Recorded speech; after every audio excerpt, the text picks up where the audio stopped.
Welcome back to Kleppers Corner, Today in History. Today we're looking at March 4th, a date that apparently woke up every century and said, you know what this timeline needs? Empires collapsing, pandemics starting, constitutions kicking in, and maybe a cantilever bridge the size of a Victorian ego. March 4th isn't just another page on the calendar. It's the kind of day where the Roman Empire rearranged its succession plan. China reunited after centuries of chaos. Mongols decapitated a medieval state. America invented the awkward lame duck presidency. A global pandemic quietly started in Kansas, and somewhere in Scotland they built a steel bridge so big it looks like someone tried to staple the earth together. So buckle up, because history did a lot on this day. And like most things humans do, it involved ambition, terrible planning, and at least one guy making a speech that was way too long.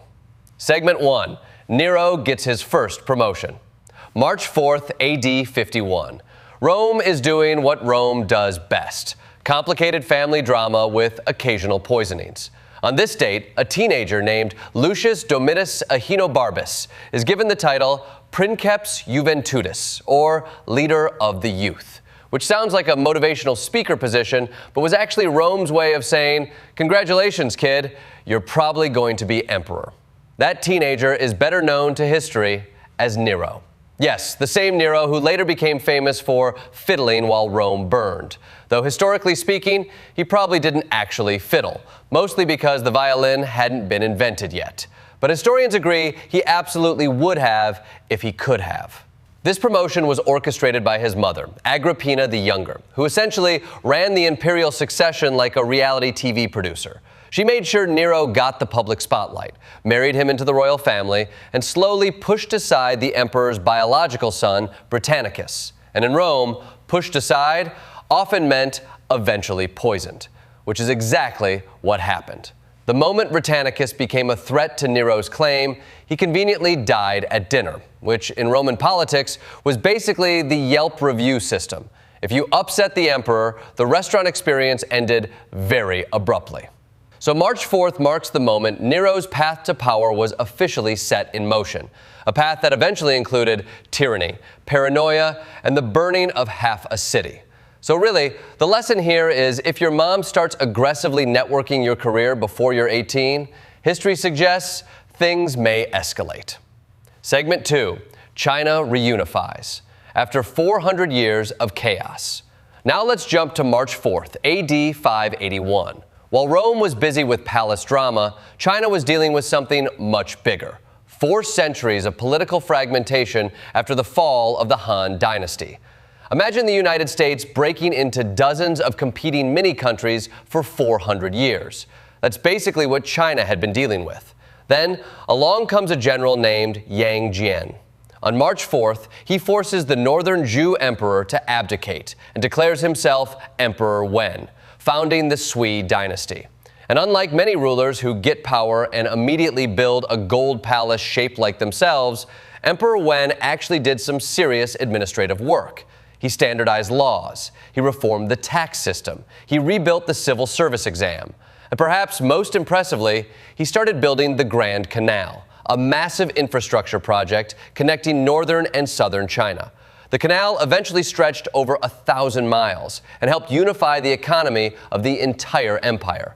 Which means that March 4th marks the beginning of one of the most important reunifications in world history. Of course, like many massive infrastructure projects, it eventually bankrupted the dynasty that started it. But the system they built became the foundation for the Tang dynasty, one of China's greatest golden ages. So if you've ever complained about road construction lasting 6 months, remember the Sui dynasty tried to rebuild an entire civilization. Segment 3, the Mongols end Kievan Rus. Now, let's fast forward to March 4th, 1238. At this point, the Mongol Empire is expanding like a medieval startup with unlimited venture capital and a terrifying HR department. Led by generals under Batu Khan, Mongol forces are invading the fractured federation of principalities known as Kievan Rus. The Rus princes were divided, constantly fighting each other, and completely unprepared for a highly organized army of elite horse archers, which is not ideal. The climactic moment came at the Battle of the Sit River on March 4th. Grand Duke Yuri II tried to gather an army in the forest to stop the Mongols. But the Mongol commanders outmaneuvered him and surrounded the entire force. The result was a total massacre. Yuri II was killed, his army destroyed, and the political leadership of the Rus effectively decapitated. Literally. The Mongol victory ushered in what historians call the Tatar yoke, nearly 250 years of Mongol dominance over Russian territories. But the consequences didn't stop there. The destruction of older cities like Kyiv pushed population and power toward the northeast, where a small trading settlement called Moscow slowly began to rise. So, in a weird twist of historical cause and effect, the Mongol invasion helped create the conditions for the future Russian state, which means that one medieval battlefield ended up reshaping Eastern Europe for centuries. History loves a butterfly effect. Except, in this case, the butterfly was a Mongol cavalry army. Segment 4. America's long tradition of awkward inaugurations. For most of American history, March 4th wasn't just a historical date. It was Inauguration Day. From 1793 until 1933, nearly every U.S. president was sworn in on March 4th, which meant that after elections in November, the country waited 4 entire months before the new president actually took office. 4 months. That's the political equivalent of ordering food and watching the waiter walk around the restaurant with your plate for an entire season of television. But the inaugurations themselves were memorable. Andrew Jackson's supporters celebrated so hard in 1829 that they trashed the White House and the president had to escape through a window. William Henry Harrison gave the longest inaugural speech ever in 1841, more than 8,000 words, in freezing weather without a coat. He died a month later, which historians politely describe as a cautionary tale about public speaking. And then there's the strange procedural chaos of Congress trying to finish legislation before the noon deadline on March 4th. At one point, senators literally rolled the clock backward to keep the session going longer, which means the U.S. Senate once solved its scheduling problem the same way college students solve essay deadlines. Just pretend time isn't real. Segment 5, the first spark of the Spanish flu. March 4th, 1918. At Camp Funston in Kansas, a U.S. Army cook named Albert Gitchell walks into the infirmary with a fever, sore throat, and headache. Within hours, dozens of soldiers report the same symptoms. Within weeks, more than 1,000 are hospitalized. This moment is widely recognized as the first documented outbreak of the influenza pandemic that would become known as the Spanish flu. And the timing could not have been worse. World War I had packed millions of soldiers into crowded military camps and troop transports, which meant the virus had the perfect distribution network: global warfare. American troops carried the virus to Europe, where it mutated into an even more lethal strain before spreading across the world. By the time the pandemic ended, it had infected roughly 1/3 of the global population and killed tens of millions of people, all beginning with a single cook reporting sick to work. Which is a reminder that if someone in the office says they're not feeling well, maybe let them stay home. Segment 6. A bridge that defined the industrial age. March 4th, 1890. In Scotland, the Prince of Wales drives a ceremonial golden rivet into one of the most impressive engineering achievements of the 19th century, the Forth Bridge. This enormous steel cantilever bridge stretched across the Firth of Forth and carried rail lines between Edinburgh and northern Scotland. At the time, it was one of the largest steel structures ever built.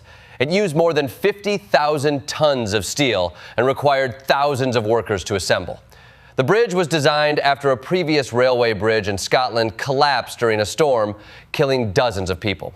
So, engineers overcorrected slightly. They built something so strong that it became a permanent icon of industrial engineering. And if you've ever heard the phrase, painting the Forth Bridge, that's because maintaining the structure used to take so long that by the time workers finished repainting it, they had to start again from the beginning. Which means Victorian infrastructure accidentally invented the metaphor for endless work. Segment 7. Zimbabwe votes for independence. March 4th, 1980 marks the final day of voting in Zimbabwe's first democratic election. After years of war between the white minority government of Rhodesia and black nationalist liberation movements, the Lancaster House Agreement finally allowed universal suffrage elections. Millions voted. The winner was Robert Mugabe and his party ZANU-PF, who secured a massive majority. At the time, Mugabe was celebrated internationally as a revolutionary leader who promised reconciliation and stability. And initially, he did preach unity. But over time, his government consolidated power and suppressed opposition, leading to political violence and economic collapse decades later. Which shows how revolutions sometimes start with hope and end with a cautionary chapter in political science textbooks. Segment 8, the digital age arrives. Finally, we reach March 4th in the modern world. In 2007, Estonia became the first country to allow citizens to vote in a national election entirely online, which sounds incredibly futuristic until you remember most of us still struggle to reset our email passwords. But Estonia built a secure digital identity system that allowed citizens to vote from anywhere with encrypted authentication. It was a radical experiment in digital democracy, and it showed how governments could adapt to the internet age, which is impressive considering most governments still struggle to update their websites from 2003. In conclusion, March 4th is one of those strange dates where history seems to stack major turning points on top of each other. Imperial succession in Rome, the reunification of China, the Mongol transformation of Eastern Europe, the start of a global pandemic, engineering feats of the Industrial Revolution, democratic transitions, and digital voting in the modern world. Across centuries, this one date reflects the entire spectrum of human history: ambition, innovation, disaster, and occasionally someone giving a speech that lasts way too long. Which, in a way, makes March 4th the perfect historical holiday for humanity. Because if there's one consistent pattern across all these centuries, it's that humans are incredibly good at changing the world, and sometimes incredibly bad at predicting the consequences.